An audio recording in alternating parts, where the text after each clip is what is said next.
Every customer knows when you connect with them. Every human being knows when you genuinely connect. So tech is to help us genuinely connect. But the interaction between a team member and a guest is ultimately hospitality. So tech will never take that away. From Hotel Tech Report, it's Hotel Tech Insider, a show about the future of hotels and the technology that powers them.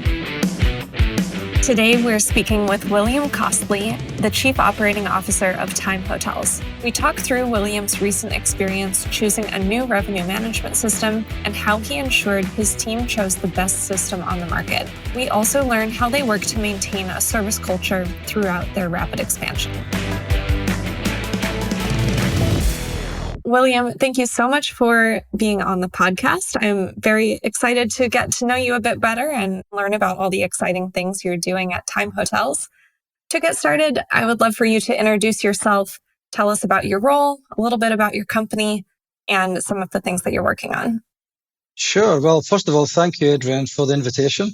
It's great to be speaking with you in evening time Dubai and daytime over the pond. My role is Chief Operating Officer of Times Hotel.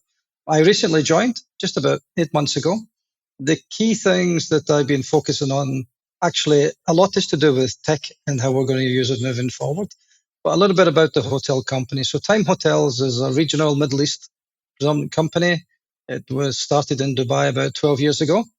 Time Hotels is our major brand. We have Time Express, and part of the exciting journey for me in the last 8 months is developing new brands, building out a strategy to grow and develop the company moving forward. And at the same time, it's obviously very important that we review all our technical architectures and stacks that we've got throughout the organization. And as we grow and actually move into some new countries, that obviously will have an impact as well. But it's very exciting. We're looking to, in the next 3 to 5 years, go from 20 hotels to 100. Being established now, more big investors and companies are actually reaching out to us to ask us, would we be interested to potentially manage one of their assets? Where when you're small, you have to be a little bit more hungry and a little bit more proactive in terms of to try to get new deals. As big international operators obviously have many brands and is a very competitive environment, not just in the Middle East, but in Africa where we want to grow and in Southeast Asia as well. So it's a very exciting time.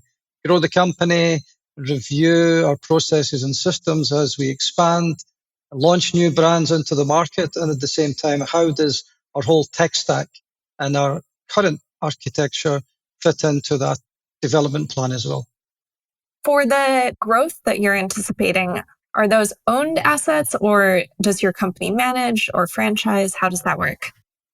Right now, we are mostly an asset-light company, so we manage other people's assets. We do have actually another company that we've been focused on to be a third-party operator as well, because in the Middle East, it's very interesting because in the US, the hospitality business is mostly franchise in terms of the big international operators. Over the last decade in Europe, that really has become the business model in Europe now. Whereas maybe 10 years ago, 90% were management contracts. Now 90% are franchises. And this is now slowly in the last couple of years become far more prevalent in this part of the world. And getting back to being flexible and adaptable, we have to be able to offer different business models to investors and current owners of hotels here in the region.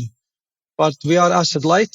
However, if we find a hotel in a great location, we wouldn't mind considering leasing a hotel, but ultimately asset light and managing other people's assets is our core, and that will probably be our core moving forward as well.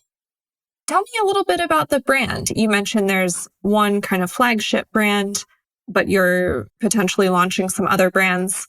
What would you say the differences between the brands are and what sets you apart from competitors? Well, Time Hotels is, if you want to reconcile it with big international brands, it's the flagship brand. So for Hilton, it's Hilton. For Marriott, it would be a Marriott. So for Time Hotels, our upscale brand is Time Hotels. Time Hotel will be our upscale brand. Our mid-scale brand is Time Express. So that's if you want to align it with star ratings. That would be like our 3-star brand. We have just where we will be launching, so it's not official yet, but we did sign 2 hotels in the Maldives for 2 new lifestyle brands. One is called Vivi by Time, which will be a soft brand. What is Time Hotels and Time Express are really hard brands. Vivi by Time will be our mid-scale, upscale lifestyle brand. And our other lifestyle brand is Halo by Time, which will be our upper upscale brand as well. Our key focus for this will be really on sustainability, wellness, holistic approach. And then we are finalizing a luxury brand and a collaboration with quite a famous designer in Italy called, it will be Rotella Hotels, which will be our luxury brand as well. But at the moment, we signed, what's been fantastic, we signed 2 brand new hotels in the Maldives. What a way to launch new brands as a brand new asset. So it will be built to spec. And so our Vivi by Time and our Halo by Time, they'll be our first 2 official lifestyle hotels for these brands. However, if there is an opportunity to get a conversion hotel before they are completed by Q4 2026, then of course, we'd be delighted to expand them prior. But so that's a little bit about where the brands would fit between mid-scale up to luxury. And there will be more official announcements coming out by the end of the year. But because we signed the 2 in the Maldives and announced them at FHI recently in Dubai, we can easily discuss it today. So let's talk about your tech stack. I know you're currently sort of reviewing the systems that you have in place and making sure that everything makes sense and is performing well and the way you need it. So talk me through, what would you say is the most critical piece of your tech stack right now? I think for any hospitality company, the most important part of hotels tech stack is its PMS. Ultimately, because the PMS connects with everything. PMS connects obviously directly and indirectly with the guest through our, check-in, check-out, our guest room management systems, our keycard systems, Wi-Fi, IPTV, but then also from a commercial perspective, it connects with our CRS, our central reservation system, our CRM, our central relationship management system, CMS, content management system, our RMS for some of our hotels, because obviously our PMS is a single source of the truth. And then, of course, there's F&B point of sale systems it connects to, spa systems it connects to. So ultimately, the most important piece of tech stack in a hotel is PMS, just because it's so fundamental to managing relationships both internally and externally. And actually, what we did this time, just before I arrived, was to have a strategic partnership with Shiji, which are growing fast. We are the first company that's in the Middle East to sign with them. Predominantly in the past, everybody was Fidelio. That used to be the only option, right? And globally, and Opera, and then when Oracle took over as well. But we've decided to go with Shiji, which we found is a great partner. I think, they want to grow, and we were a small chain that gave them the opportunity to get into the region.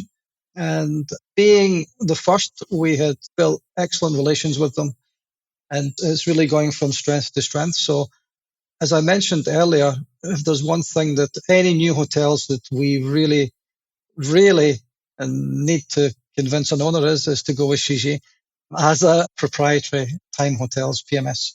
On top of that, over the last few months, we've been looking at our commercial stack as well. Some of our hotels have got not a lot of keys. Some, it goes from like 48 key hotel to a 776 bedroom hotel. So you can imagine the type of technology required can vary dramatically. And you also find that sometimes a lot of the big tech companies have flat fees which are not commercially viable for smaller hotels. And that's something which, when we've been negotiating with a couple of vendors, we've been saying, look, guys, you need to have a reality check here. If you want all of them, if you want the big ones, you need to take some of our smaller key count hotels and you need to make it realistic for the ownership so it becomes commercially viable. So we've actually been looking at our CRS, our CRM, our CMS, and introducing revenue management system as well, because none of our hotels today had that post-COVID. So we've just moved over our CRS system So we've moved over to Amadeus, which from another vendor, which I won't name for in that respect, but they do know, so don't worry. So we're actually right in the middle of the integration for our hotels. And this is one of the important things going back to all our hotels been on Shiji. It's been much more seamless and easier to convert with Amadeus because they've already got a lot of the integration between both these systems in place already. So that's made it very easy for us. It will make it very easy for our other commercial online partners like OTAs, like our wholesalers. So the connectivity for them will be very seamless as well. So that's one of the key reasons we went with Amadeus. And similarly as well, that they've got other solutions for CMS, CRM, which at the moment we're with other vendors, but when those contracts expire, it certainly will provide us other options. And as I say, when you've got all your key commercial platforms, if they're with only two vendors, it really just makes it much, much easier to manage systems internally, as you can do enterprise changes much quicker. If you need to do any updates, it's much easier as well than going to 3, 4, or 5 vendors to try and upgrade something. So this has been taking up a lot of time, and also implementing, as I say, being a smaller company, for example, revenue management systems, we took an independent company to do the RFP for us. This takes away internal preferences. Some of my colleagues have worked with different international companies that use different systems. So this takes away any preference in that respect. And it was really critical to have an RFP so that there's a genuine apple for apple comparison when it comes to functionality, when it comes to cost, when it comes to user friendliness, when it comes to integration with our other systems. For example, being able to integrate with Shiji and other systems that we've got. So we actually have chosen 3 of our hotels. Actually, we're going to start in January with Flyer for our revenue management system. We went through a robust RFP process. We went down to 3 vendors. We had the initial presentations, and then we decided to go with Flyer as we felt that they were the right fit, both functionality-wise, both on added value to our company, to the hotels themselves, and obviously price as well. So it's not just a price deal, it has to really add value to the business and our commercial opportunities. So during that RFP process, did you have some specific criteria that you were looking for, or how did you narrow down all those vendors to the final 3? And then how did you make the ultimate decision with Flyer? Well, through the RFP process, we obviously developed a matrix in terms of what were important things to the business. So we have like hotel residences. So we have large hotels, 770 keys, which are seasonal, for example, in Makkah. So groups is very important. So some of the criteria was a group capability, forecasting capability, because some just manage the revenue but don't necessarily automate forecasting. For us, enterprise above property revenue management was another thing. The user friendliness of that, because we have a centralized reservations and revenue management platform based in our Cairo office.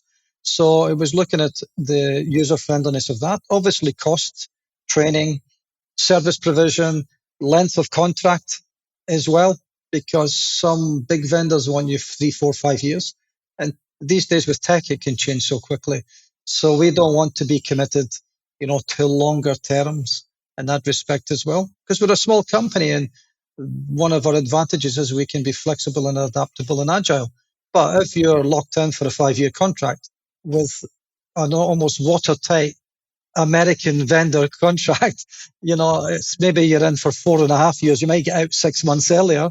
But if a vendor is willing to say, okay, then you're new, you're not well known globally, give me 12 months and we can review it. And then, if we feel it's working well, then we can continue or we can look for something. So the flexibility of the vendor when it came to contracting was very important because technology grows just moves so fast. We don't want to be locked in for long periods of time, which was the norm. To be honest, it still is for some big international companies. But when you're smaller, you need to maintain your agility and your adaptability in the market. So these were a lot of the questions that we put forward to them. User friendliness as well was very important, because when you get a presentation from a vendor like Flyer or any of the other vendors out there, for us it was simplicity. Don't give me all the bells and whistles and I'll be here for 1 hour looking at things. You're clicking and clicking and clicking. Just, these are the key things I need to know. Show me them. And at the same time, for us, forecasting was a big thing, and the data analytics, which was another thing. And Flyer, I have to say, between all the vendors for RMS, their data analytics reporting, I mean, for me was fantastic, really fantastic. And their AI forecasting, not having to load history of your performance for the last 3 years, but using AI, we can almost plug and play within 2 weeks and we're ready to go with future forecasting of rates. So that was some of the key things that made us go with them. How do you think about technology versus human interaction? Can you talk to me about your guest experience and the role technology plays there? Sure. I mean, this is something I'm very, very passionate about. Tech is an enabler of the guest experience. It is not the guest experience. So tech should be there to make things easier and take away the mundane processing parts of hospitality and service delivery. Should be used for data collection as well. And having that data on our guest is, as you quite rightly say, first of all, garbage in, garbage out. So you need to make sure you're putting quality data in, but then when it's there is how do you then use it? So tech, I see, is a marvelous tool to consolidate data, to consolidate preferences of our guests, to take away a lot of friction from a guest experience as well when they're physically in a hotel. But for me, the guest experience fundamentally is me and the guest. The hardware and the software of tech are great enablers, but for me, software is from the heart. You serve from the heart. I think one of the most interesting observations I made during COVID was, and I don't even want to remember everybody wearing a mask, but you remember, Adrian, when everybody wore a mask? You could still tell somebody was smiling, couldn't you, even wearing a mask? And it was because it was coming from the heart and it was coming out of the eyes. And even without seeing the mouth and, raising north. And that's for me is every customer knows when you connect with them. Every human being knows when you genuinely connect. So tech is to help us genuinely connect. But the interaction between a team member and a guest is ultimately hospitality. So tech will never take that away, no matter which system you've got. You can evolve these systems, but if there's not a culture of genuine service and hospitality, it's irrelevant. You can evolve the tech in the world, but you're still not going to drive great, memorable guest experiences. And guests are looking for experiences more than anything now. It's not just about coming and staying. They want to have a positive experience in the hotel or in the environment around the hotel. And for guests at Time Hotels, where do they encounter technology during their stay experience? And are there certain parts of the guest journey where it's only human interaction, or is the tech mostly behind the scenes? How does that look from the guest's view? At this moment in time, most of the tech is behind the scenes, and most of the guest interaction is obviously with the team members. It's quite interesting because some of the normal equipment in a guest room now is almost redundant. Like if you take a television, now a television in the past, up until a few years ago, really it was to watch TV in your room and watch a movie in the room. Today, it's just an extension of your mobile phone. I've got apps from all over. I've got my Netflix app. I've got my Amazon Prime app. I've got my app for my football, soccer in America. I've got my app for my UK channels back home. So actually watching a TV in a room is completely redundant now. It's what guests are asking is, I need to connect to the TV, not I want to watch the TV. So these sort of things are very, very important. I think the next thing that will become the norm in a room or change functionality, because I don't think anybody's fully been able to make the phone, manage your curtains, manage your lights, manage the temperature in the room. There's so much tech out there that might think they do it. But again, getting back to integration, I haven't seen one that works really well because most of the tech is not hotels to provide to it. My belief is that guests want to be in control of their environment. So we have to be able to create the systems that guests can get through their telephone because everybody uses their phone for everything, right? And the most obvious one at the moment is, the TV is now an extension of your telephone because that's where all your apps are. And I think next will be giving the guests full control of everything in the room. So whatever company can come up with a seamless, frictionless application, I think they will do extremely well because I think there's so many guests and so many hotel companies would love that. My home is in Scotland. It's -2 at the moment. So I'm on my phone and my app and I'm controlling my boilers back home. But there's not really a company yet who's curated something for hospitality. And I really believe that this would be, for a guest front facing, I think this would be a key thing. As I say, most guests now, again, in the past, they would say, do you have a spa or a swimming pool or a gym? And if you never, they would not use it. These days, customers are even saying, do you have a smart TV? Because we know that not all hotels have smart TVs, and some people are making decisions to stay in a hotel based on, can I connect? But it's a simple thing. But back in the day, you went to a hotel to experience things you never had at home. Right now, it's almost flipping. Like you've got things at home now that you don't get in hotels, which frustrates you even more. So I think that's the next step where technology will truly be frictionless for our guest experience. Will be when they can connect through their phone to what they want. They're in control, not us. I'm curious to dig in to the Review Pro tool. How has analyzing guest review data helped you uncover insights? Well, let me give you just a quick overview. The Review Pro consolidates every online guest feedback for your hotel and your competitor. So, for example, it'll take every online, so there's about 250 online guest review, the TripAdvisor, Booking.com, Google, Holiday Check. There's just hundreds of them out there. So this consolidates every single guest feedback. It actually aggregates it for different parts of the guest experience. It compares you against yourself. It compares you against your competition even, so you can benchmark yourself. It is multilingual. So if you want to translate into any language, it provides it. So if we get even a reply in Russian, the tool translates into English so we can understand. We can either reply in Russian, which is the preferred, try and reply in the language the guest gives you. And then it tells you what's trending up, what's trending down, where are you doing good on, be it as an English language, as an Arabic, in terms of your trending up or down. So it's got so many opportunities to really cut up and analyze different parts of the business. It also does it for the competition. So I'll give you an example.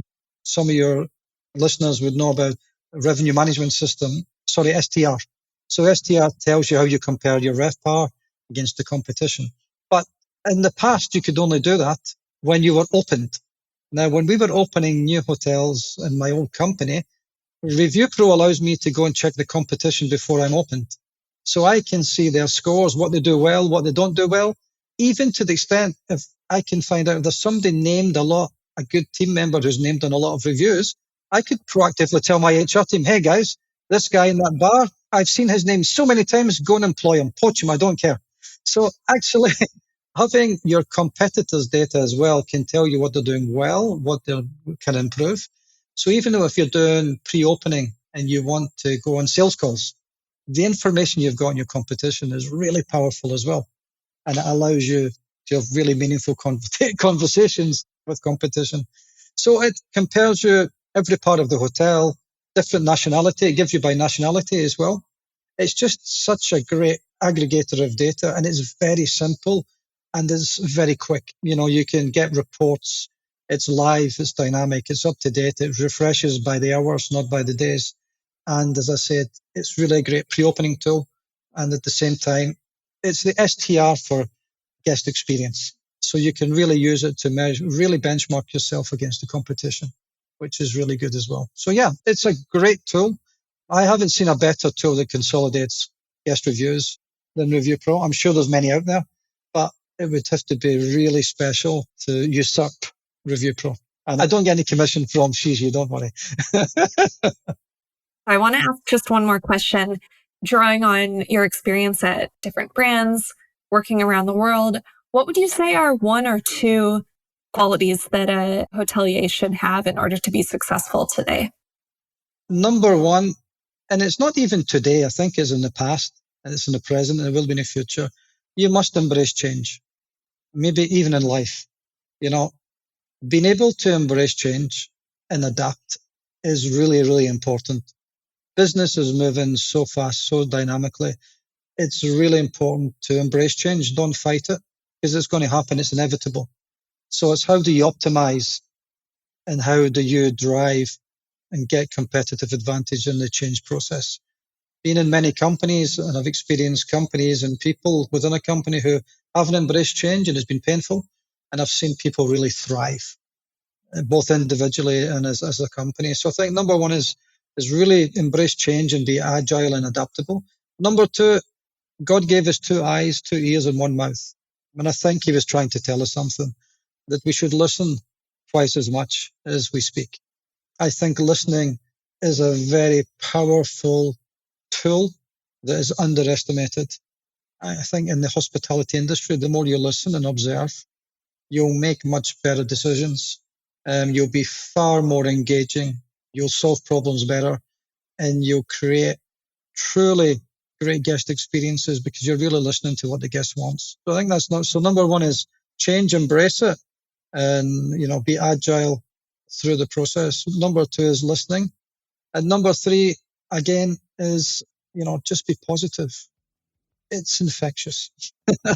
I think when you work in a team, having a positive energy within your department really adds tremendous value. And hospitality is teamwork. Nobody does anything by themselves. We are all interdependent.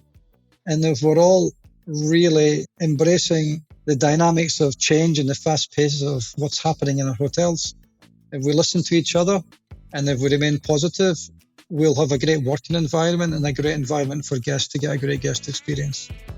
Well, thank you for sharing. And thank you so much for taking the time to speak with us. It was really lovely chatting with you and learning all about the exciting things that you're doing. Thank you, and you have a great day ahead. That's all for today's episode. Thanks for listening to Hotel Tech Insider, produced by HotelTechReport.com. Our goal with this podcast is to show you how the best in the business are leveraging technology to grow their properties and outperform the concept by using innovative digital tools and strategies. I encourage all of our listeners to go try at least one of these strategies or tools that you learned from today's episode. Successful digital transformation is all about consistent small experiments over a long period of time. So don't wait until tomorrow to try something new. Do you know a hotelier who would be great to feature on this show? Or do you think that your story would bring a lot of value to our audience? Reach out to me directly on LinkedIn by searching for Jordan Hollander. For more episodes like this, follow Hotel Tech Insider on all major streaming platforms like Spotify and Apple Music.